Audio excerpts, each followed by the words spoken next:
the dance of a deeper explanation. Zen and Precepts. What if I told you that Zen precepts, the vows not to kill, steal, lie, or get wasted, are actually the moral equivalent of Ikea Zen furniture? Flat-packed, easily digestible, and spiritually designed for the lazy, or the naive, or the slow, either student or teacher. Yeah, we just said it. But hold up, before you throw out your vows and order chaos on Amazon. Listen up. The fact is that in modern Zen circles, precepts are marketed like enlightenment starter kits. Want clarity? Just grab a screwdriver and follow these 10 rules. Meta. Step 3.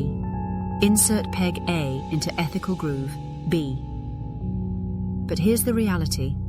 Even in those Zen lineages that advocate them, precepts are not the path. They're training wheels. They're scaffolding.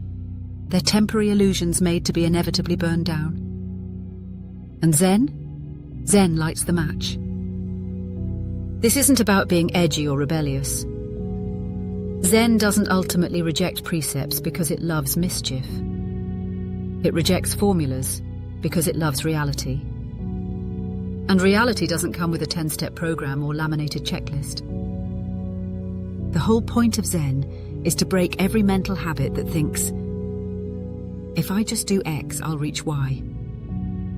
That kind of thinking, that's precisely what keeps you from seeing clearly in the first place.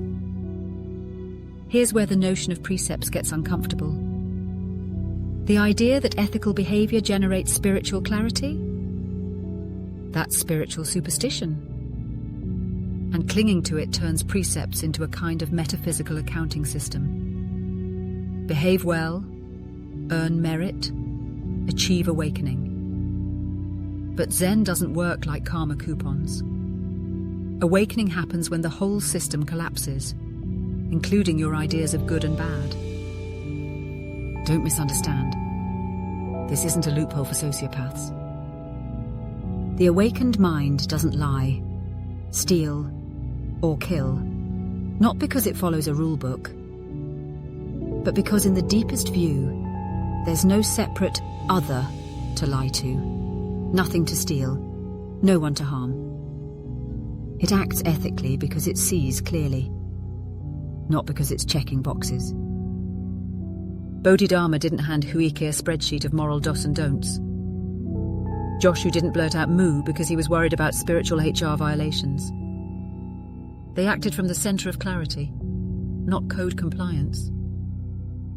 Precepts are skillful means, training tools, crutches, but they're not the legs. The point of Zen isn't to become a better rule follower. It's to become no one at all. No self, no other, no formula, no path. Just direct, unmediated seeing, unmediated being. So yeah, maybe you need Ikea Zen for now. So maybe you are lazy, or naive, or slow. Or maybe your teacher is, and your options are limited. Maybe you need the box, the screws, the fake wood grain ethics. That's fine. But know this. Zen only hands you the instructions, so you can eventually throw them away.